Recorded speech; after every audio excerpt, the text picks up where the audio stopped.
अब हम देने जा रहे हैं हेल्थ टिप्स वायु विकार के लिए कि वायु विकार क्या है। तो मैंने जो भी 2005 से आज तक अभ्यास में जो अनुभव आया है वो मैं आपको दे रहा हूँ कि हम वायु विकार से कैसे ठीक रहें और जिससे हमारा जीवन कैसे सही रहे।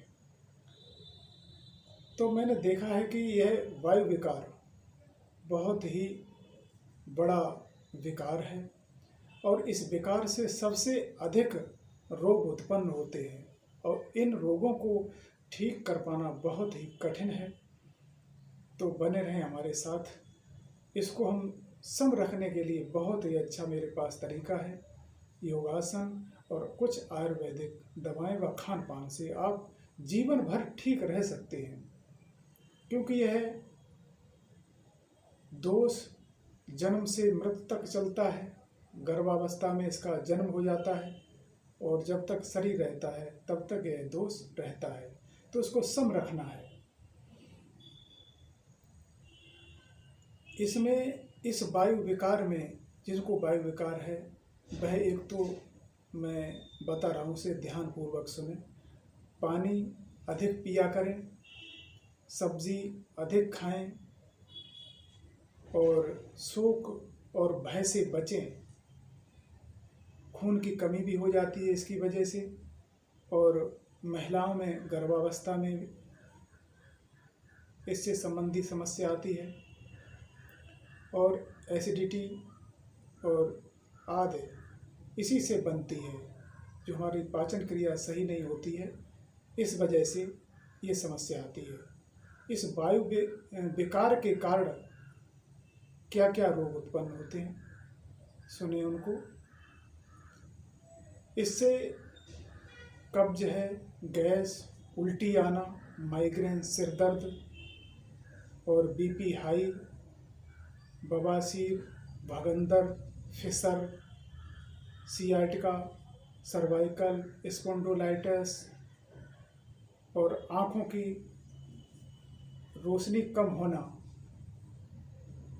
अल्सर, आंतों पे सूजन आ जाना, बहुत और भी रोग हैं। तो इनसे बचने के लिए हम क्या करें? तो जुड़े रहें हमारे साथ, मैं बताएंगे अभी आपको।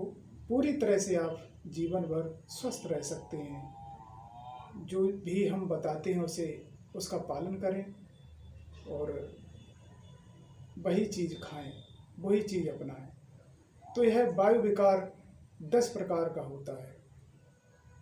5 मुख्य और 5 उप प्राण हैं। मुख्य प्राण अपान, उदान, समान, व्यान, ये 5 प्राण हैं।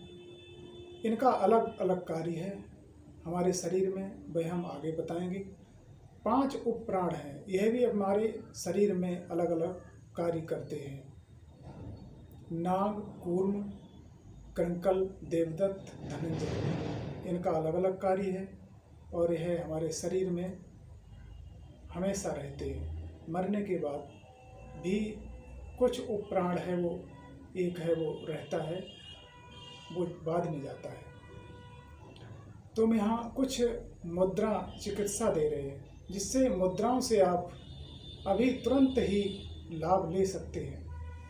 मैंने देखा है कि वायु विकार में अभी आपको गैस ज़्यादा बन रही है तो आप अभी फ़ायदा ले सकते हैं। तो इधर देखें, ये वायु मुद्रा।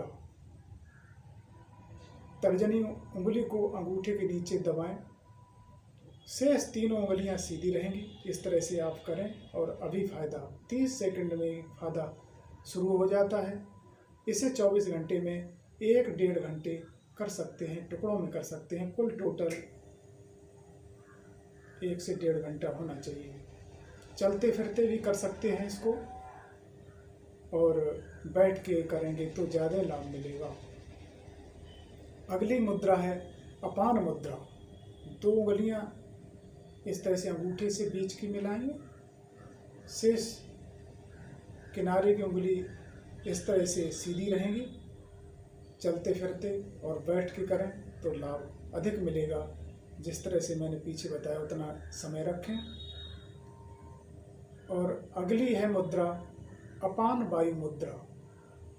इस तरह से तर्जनी को अंगूठे के नीचे और 2 उंगली इस तरह से अंगूठे से मिलाएं और लास्ट की उंगली को इस तरह से सीधा रखें। लास्ट की उंगली हर मुद्रा में सीधी रहनी चाहिए, इससे पूरा लाभ मिलेगा, नहीं तो नहीं मिलेगा। इसे जो समय बताया उसी हिसाब से करेंगे और पूरा लाभ उठाएंगे। और एक्यूप्रेशर हमारी हथेली में यहाँ पर इस तरह से पॉइंट दबाएंगे, 25 बार इसमें, 25 बार इसमें, गहरा पर हल्का प्रेशर देंगे। इस तरह से दे सकते हैं इसको और अभी लाभ उठा सकते हैं। और मैंने इसका वीडियो भी दिया है योगासन का, उसमें वज्रासन दिया है। वज्रासन उसको करेंगे जब भी सुबह शाम खाना खाते हैं तो 1 से 2 मिनट वज्रासन में बैठ ले, उससे भी बहुत अच्छा खाना पचता है, जठराग्नि बढ़ जाती है। और खाना खाने के 1 घंटे बाद पानी पिया करें, इससे भी मैंने देखा है कि विशेष लाभ होता है वायु विकार के लिए। खाना खाने के 1 घंटे बाद पानी पिए और पानी जो पीते हैं उसको घुट घुट करके पीना चाहिए। मुंह में भरें फिर पिए, थोड़ा रोक के मुंह में भरें फिर पिए, इस तरह से पूरा पानी पिए। मैंने देखा है कि सीधा बोतल लगाई गट गट गट गट करके पी गई, वो मुंह में नहीं गया और इसी तरह से अपना सीधा चला गया पेट में, जिससे हमारे पाचन तंत्र में खाना अच्छी तरह से न पच पाने की वजह से गैस ज़्यादा बनती है। और यह 2 प्रकार की वायु विकार हैं, और जो साम और निराम वायु वो आगे हम बताएंगे। इसमें इतना ही बहुत है और जुड़े रहें हमारे साथ। क्या खाना है क्या नहीं खाना है और कुछ दवाएं जिससे हम अपना खुद ही फ़ायदा ले सकते हैं घरेलू चीज़ों से, अभी हम बताएंगे आपको। इस विकार वालों को यह चीज़ खाना बहुत अच्छी है, जो भी हम बता रहे हैं ये खाने योग्य है। मूंग की दाल, लौकी, तोरई, कड़ी, आलू, करेला, टिंडा, सेब, नींबू, आंवला, पपीता, लहसुन, नारियल का पानी, तुलसी, काली मिर्च, दही, मट्ठा, रायता और भी चीज़ें हैं बहुत अच्छी हैं खाने के लिए। मुनक्का है, घृत कुमारी जो एलोवेरा है, इसको खाली पेट ले लिया करें, बहुत अच्छा है। हरड़, जीरा, जीरा अपान प्राण को निकलने में मदद देता है। जो हमारी नाभि से नीचे वायु गुदा भाग तक जाती है, उस वायु को निकालने में बहुत अच्छा है, इसलिए इसका प्रयोग अधिक किया करें। पुदीना, मेथी दाना भी बहुत अच्छा है, इसका पाउडर भी ले सकते हैं और सब्जी वगैरह में अधिक प्रयोग करेंगे तो विशेष लाभ रहेगा। और हम आप आगे बताएंगे जो कि खाने के कम योग्य हैं, यदि खाते हैं तो बहुत कम खाएं। जैसे चावल है, उड़द की दाल, भिंडी, कटहल, चाय, बैंगन, पूड़ी, समोसा, मटर, जो बादी चीज़ें हैं जो देर से पचने वाली हैं, जैसे इडली, डोसा, चाउमीन, बर्गर, जो दूध से बने यानी चीनी से बने हुए खाद्य पदार्थ, यह बहुत भारी होते हैं, बहुत देरी से पचते हैं, इनका भी प्रयोग कम करें तो हम जीवन भर स्वस्थ रह सकते हैं। यदि कभी खा भी लेते हैं तो एक बार खा लें, जैसे दिन में एक बार खा लिया, उसके बाद 2-3 दिन बाद फिर देर से पचने वाली चीज़ खाएं। लगातार खाएंगे तो मैंने देखा है कि बहुत बड़ी समस्या आ जाती है। और जो रिफाइंड है, रिफाइंड बहुत घटिया क्वालिटी का होता है कुछ, तो उससे भी मैंने देखा कि एक दिन में ही उनको बहुत बड़ी परेशानी हो जाती है। पूड़ी पकवान वगैरह बहुत ही नॉर्मल खाएं, कभी कभी विशेष परिस्थिति में खा सकते हैं, या फिर अपने घर से बनी हुई जो तेल वगैरह से बनती हैं उनको खा सकते हैं। तो इस चीज़ का विशेष ध्यान रखेंगे। अब हम आपको बताएंगे कि कुछ दवाएं जिनको हम घरेलू अपना ले सकते हैं। 1 ग्राम हल्दी और उसमें 1 ग्राम सेंधा नमक मिलाकर और गुनगुने पानी से खाना खाने के बाद ले लिया करें तो गैस को बहुत बड़ा आराम रहता है। और पिपली पाउडर उसमें कुछ सेंधा नमक मिला के और उसको गुनगुने पानी से ले लें, इससे भी बहुत बड़ा फ़ायदा रहता है।